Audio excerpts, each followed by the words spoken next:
Movie की starting में हमें अफगानिस्तान का बॉर्डर दिखाया जाता है। वहाँ पर यूएस आर्मी किसी का वेट कर रही होती है। जिस पर्सन का यूएस आर्मी वेट कर रही होती है वो वहाँ पर आ जाता है। उसका नाम टोनी स्टार्क होता है, जो स्टार्क इंडस्ट्रीज का मालिक होता है। टोनी यहाँ आर्मी से वेपन्स की डील करने आया होता है। टोनी आर्मी को एक मिसाइल दिखाता है और कहता है कि ये एक ही मिसाइल पूरी कंट्री को तबाह करने के लिए काफी है। टोनी उस मिसाइल की टेस्टिंग करता है और आर्मी से कहता है कि ये वर्ल्ड की सबसे खतरनाक मिसाइल है।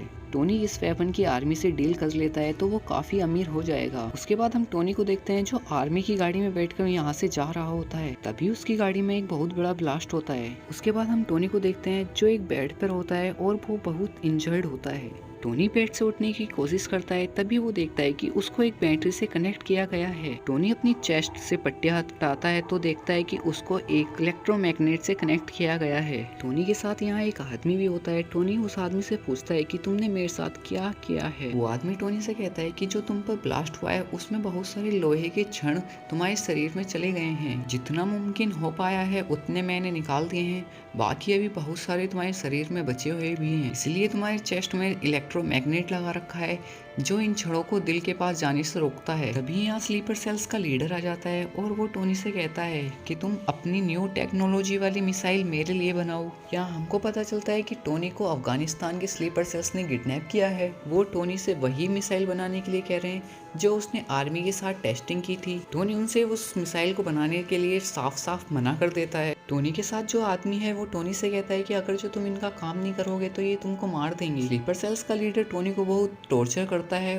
फिर टोनी मिसाइल बनाने के लिए मान जाता है। उसके बाद हम टोनी और डॉक्टर को देखते हैं। टोनी एक मिसाइल को खोलकर उसके कुछ पार्ट्स निकाल रहा होता है। डॉक्टर टोनी से पूछता है कि हम बना क्या रहे हैं। तब टोनी उससे बताता है कि हम एक ऐसा सूट बना रहे हैं जो ब्लड प्रूफ हो और यहाँ से भागने में हमारी मदद कर सके।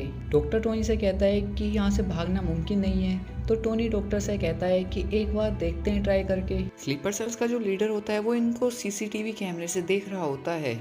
उसके बाद लीडर समझ जाता है कि ये मिसाइल नहीं बना रहे, कुछ और बना रहे हैं। फिर लीडर उनके पास आकर बोलता है कि मिसाइल कब तक रेडी हो जाएगी। तो टोनी कहता है अभी थोड़ा टाइम लगेगा। लीडर टोनी के सूट की ड्राइंग देख लेता है और कहता है तुम इसी को बना रहे हो ना। फिर लीडर को गुस्सा आ जाता है। वो टोनी को तो कुछ नहीं कह सकता लेकिन उस डॉक्टर को मारता है और बहुत इंजर्ड कर देता है। लीडर डॉक्टर को जान से मारने वाला था लेकिन तभी टोनी कहता है कि मुझे इस डॉक्टर की बहुत जरूरत है। उसके बाद लीडर टोनी से कहता है कि तुम्हारे पास कल तक का टाइम है वरना तुम दोनों को मार दिया जाएगा। फिर हम टोनी को देखते हैं, उसने उस सूट को तैयार कर लिया होता है और उसको पहन लेता है। डॉक्टर टोनी के सूट में कुछ सॉफ्टवेयर को डाउनलोड करता है। उसके बाद टोनी का सूट रेडी हो जाता है। टोनी वहाँ से बाहर आता है, तभी टेररिस्ट उस पर फायरिंग करने लगते हैं। टोनी अपनी सूट से आग निकालकर वहाँ के लोगों को मार देता है और वहाँ के वेपन्स में आग लगा देता है। तभी यहाँ पर एक बहुत बड़ा धमाका होता है लेकिन टोनी अपने सूट की फ्लाइंग पावर से पहले ही उड़ जाता है और एक रेगिस्तान में आकर गिरता है। फिर यूएस आर्मी टोनी को रेस्क्यू कर लेती है।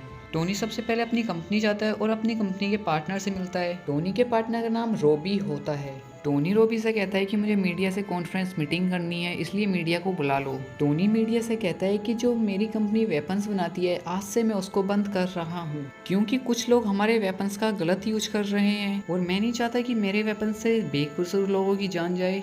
तब रोबी मीडिया से कहता है कि अभी टोनी की तबीयत ठीक नहीं है, अभी वो टेररिस्ट के घर से आया है तो वो बहकी बहकी बातें कर रहा है, आप लोग उसकी बातों पर ध्यान मत दो। फिर हम रोबी और टोनी को एक साथ देखते हैं। रोबी टोनी से कहता है कि तुम इतनी बहकी बहकी बातें क्यों कर रहे हो, तुमने मीडिया से ये क्यों कहा कि तुम्हें कंपनी बंद करनी है, तुम इतना बड़ा फैसला अकेले कैसे ले सकते हो। फिर टोनी कहता है कि मैं अब से वेपन्स नहीं बनाऊंगा, मैंने एक न्यू रिएक्टर की खोज की है, अब से हमारी कंपनी इसी के ऊपर काम करेगी। फिर रोबी कहता है चलो अच्छा है कोई नहीं, पर तुम अब से 1 महीने की छुट्टी पर हो क्योंकि तुम्हारे ऊपर गवर्नमेंट ने केस कर दिया है। उसके बाद हम टोनी को देखते हैं जिसने एक नया रिएक्टर बनाया होता है। वो अपनी पीए से कहता है कि इस पुराने रिएक्टर की जगह मुझे नया रिएक्टर लगाना है, इसको तुम चेंज कर दो। इसके बाद टोनी की पीए कहती है कि इस पुरानी रिएक्टर का क्या करना है। तो टोनी कहता है कि इसको फेंक दो, अब इसका कोई काम नहीं है। फिर हम स्लीपर सेल्स को देखते हैं जो रेगिस्तान में टोनी के सूट के टुकड़ों को इकट्ठा कर रहे होते हैं। उनमें से एक आदमी को आयरन मैन का फेस मिलता है जिसको वो अपने लीडर को दे देता है। लीडर उस फेस को देखकर बहुत गुस्सा होता है। उसके बाद हम टोनी को देखते हैं जो अपने लिए न्यू आयरन मैन का सूट का डिजाइन बना रहा होता है। आयरन मैन सूट के कुछ पार्ट्स रेडी हो जाते हैं तो टोनी उनकी टेस्टिंग करता है। ये पार्ट्स जो टोनी ने बनाए हैं ये इस टेस्टिंग में पास हो जाते हैं। उसके बाद टोनी अपना पूरा आयरन मैन सूट रेडी कर लेता है। फिर वो आयरन मैन सूट की टेस्टिंग के लिए अपने घर से बाहर जाता है। टोनी ने अपना आयरन मैन सूट पूरा कंप्लीट कर लिया था। उसके बाद हम टोनी को देखते हैं जो अपनी पीए के दिए हुए गिफ्ट को खोल रहा होता है, उसमें उसका हार्ट रिएक्टर होता है। उसके बाद हम स्लीपर सेल्स को देखते हैं जो बेगुनाह लोगों पर बहुत अत्याचार कर रहे होते हैं। तभी यहाँ पर आयरन मैन आ जाता है और इनसे फाइट करने लगता है। आयरन मैन एक एक करके सभी स्लीपर सेल्स को मार देता है और वो स्लीपर सेल्स के लीडर को इन लोगों के हवाले कर देता है और फिर वो स्लीपर सेल्स के अड्डे पर आ जाता है और सभी मिसाइलों में फायर करके ब्लास्ट कर देता है। उसके बाद आयरन मैन वहाँ से जा रहा होता है, तभी यूएसए आर्मी उसको मारने के लिए फाइटर प्लेन भेज देती है। यूएसए आर्मी यहाँ टोनी को टेररिस्ट समझ रही होती है। उसके बाद टोनी अपने फ्रेंड को कॉल करता है जो यूएसए आर्मी में जनरल होता है। टोनी अपने दोस्त से कहता है कि ये मैं हूँ, इस हमले को रुकाओ और इन फाइटर जेट्स को वापस बुलवा लो। उसके बाद टोनी का फ्रेंड वैसे ही करता है जैसे टोनी ने बोला होता है, वो फाइटर प्लेन्स को वापस बुलवा लेता है। उसके बाद टोनी का फ्रेंड टोनी से कहता है कि मुझे मीडिया के सामने क्या बोलना है। टोनी कहता है कि मीडिया से बोलना है कि 2 फाइटर प्लेन जो ट्रेनिंग के लिए गए थे उनमें से एक फाइटर प्लेन क्रैश हो गया है। उसके बाद हम रोबी को देखते हैं जो टेररिस्ट के लीडर के पास जाता है। यहाँ हमें पता चलता है कि रोबी टेररिस्ट से मिला हुआ है। लीडर रोबी को वही सूट दिखाता है जो टोनी ने बनाया होता है। वो कहता है कि मैंने इसके सैंपल्स तैयार कर लिए हैं, बस इसको बनाने में थोड़ा टाइम लगेगा। सूट को देखने के बाद रोबी टेररिस्ट के लीडर को मार देता है और सूट को अपने साथ ले जाता है।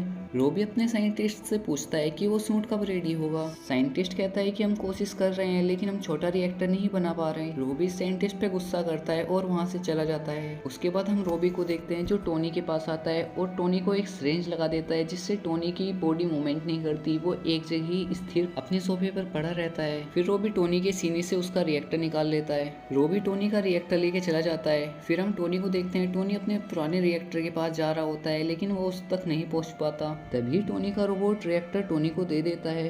टोनी उस रिएक्टर को अपने सीने में लगा लेता है। फिर हम रोबी को देखते हैं जो टोनी के रिएक्टर को अपने आयरन मैन सूट में लगा रहा होता है। फिर टोनी और रोबी आमने सामने होते हैं, दोनों आपस में फाइट करते हैं। रोबी का रिएक्टर टोनी के रिएक्टर से ज्यादा एडवांस होता है तो वो जीत रहा होता है। फिर टोनी रोबी को अपनी कंपनी में ले आता है जहाँ पर बहुत बड़ा रिएक्टर लगा होता है और टोनी अपनी पीए से कहता है कि उस रिएक्टर को ऑन कर दो, क्योंकि रोबी का सूट इतना एडवांस नहीं है कि वो रिएक्टर की सारी एनर्जी को एब्जॉर्ब कर ले। टोनी की पीए ऐसे ही करती है, वो रिएक्टर को ऑन कर देती है। बड़े रिएक्टर की एनर्जी को रोबी झेल नहीं पाता और मर जाता है।